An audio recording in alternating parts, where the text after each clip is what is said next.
పశ్చిమ మధ్య బంగాళాఖాతంలో ఏర్పడిన అల్పపీడనం ఇంకా కొనసాగుతుంది. దీని ప్రభావంతో తెలుగు రాష్ట్రాల్లో అక్కడక్కడ ఉరుములతో కూడిన వర్షం పడే అవకాశముందని విశాఖ వాతావరణ కేంద్రం తెలిపింది. అయితే తెలుగు రాష్ట్రాల్లో మాత్రం వాతావరణం పొడిగానే ఉంది. దీనిపై మరింత సమాచారం మా ప్రతినిధి నాయుడు అందిస్తారు. దేశవ్యాప్తంగా ప్రస్తుతం పొడి వాతావరణం కొనసాగుతుంది. మరోవైపు పశ్చిమ మధ్య బంగాళాఖాతంలో ఒక అల్పపీడనం కూడా కొనసాగుతుంది. అయితే దీని ప్రభావం వల్ల ప్రస్తుతం ఎక్కడెక్కడ ప్రభావం ఉండేటువంటి అవకాశం ఉంది, దేశవ్యాప్తంగా ఉష్ణోగ్రతలు కానీ ఎలా ఉండేటువంటి అవకాశం ఉంది. ఇప్పుడు మనతో మాట్లాడేందుకు వాతావరణ శాఖ అధికారి కుమార్ గారు ఉన్నారు. సార్ చెప్పండి, ప్రస్తుతం వాతావరణం ఎలా ఉంది?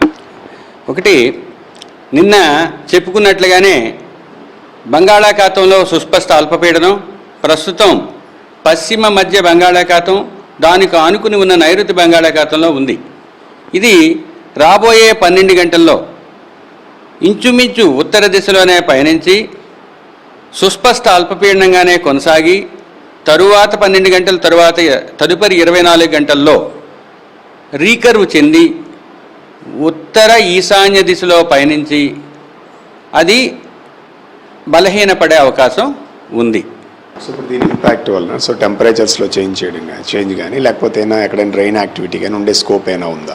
ఒకటి, ప్రస్తుతానికి తీరానికి కొంచెం దూరంలో ఉంది. రెండవది, అది రీకర్వ్ అవుతుందని చెప్పాం. అందువల్ల దీని ప్రభావం కన్నా ఉపరితలం మీద ఉన్న వేడి వాతావరణం వలన, అనుకూలమైన పరిస్థితులు ఉండటం వలన కన్వెక్టివ్ యాక్టివిటీ లేదా సంవహన వర్షపాతాలు పడే అవకాశం కనిపిస్తుంది. అంటే సిబి క్లౌడ్స్ వలన అక్కడక్కడ ఉరుములు మెరుపులు అంటే ఎక్కడెక్కడ రాబోయే మొదటి 2 రోజులు ఉత్తర కోస్తా జిల్లాల్లో ఐసోలేటెడ్ రెయిన్ లేదా 1-2 చోట్ల ఉరుములు మెరుపులతో కూడిన తేలికపాటి నుంచి మోస్తరు జల్లులు పడే అవకాశం ఉంది. తదుపరి 5 రోజులు కూడా ఉత్తర కోస్తాలో కొన్ని ప్రాంతాలలో తేలికపాటి నుంచి మోస్తరు వర్షంతో పాటు ఉరుములు మెరుపులు కొనసాగే అవకాశం ఉంది. దక్షిణ కోస్తాలో మొదటి 2 రోజులు ఐసోలేటెడ్ లేదా 1-2 చోట్ల, 3వ రోజు కొన్ని చోట్ల, 4వ రోజు మళ్ళీ 1-2 చోట్ల, 5 నుంచి 7వ రోజు వరకు కొన్ని చోట్ల అవి ఉరుములతో కూడిన మెరుపులతో కూడిన తేలికపాటి నుంచి మోస్తరు వర్షపాతం నమోదయ్యే అవకాశం.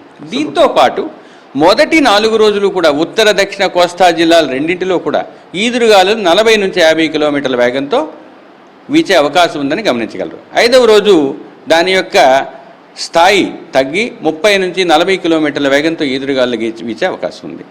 అయితే ఇప్పుడు ప్రజెంట్ ఉన్న అధిక ఉష్ణోగ్రతలు, గరిష్ట ఉష్ణోగ్రతలు రాగల 3 రోజుల్లో సాధారణ స్థాయి నుంచి 2 నుంచి 4 డిగ్రీల వరకు పెరిగే అవకాశం ఉంది. 3 రోజుల తర్వాత వీటిలో పెద్దగా మార్పు ఉండే అవకాశం కనిపించట్లేదు.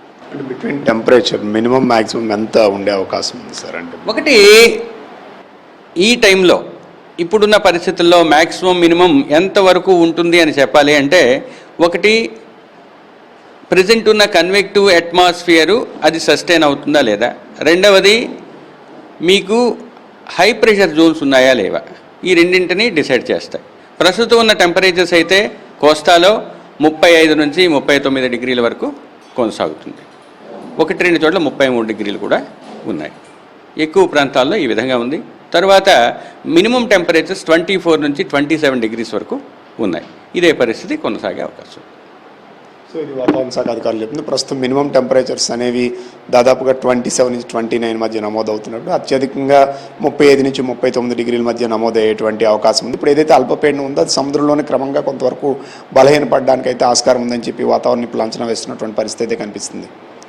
విడిజన్ స్టెబ్లాస్తో నాయుడు, విశాఖపట్నం నుండి.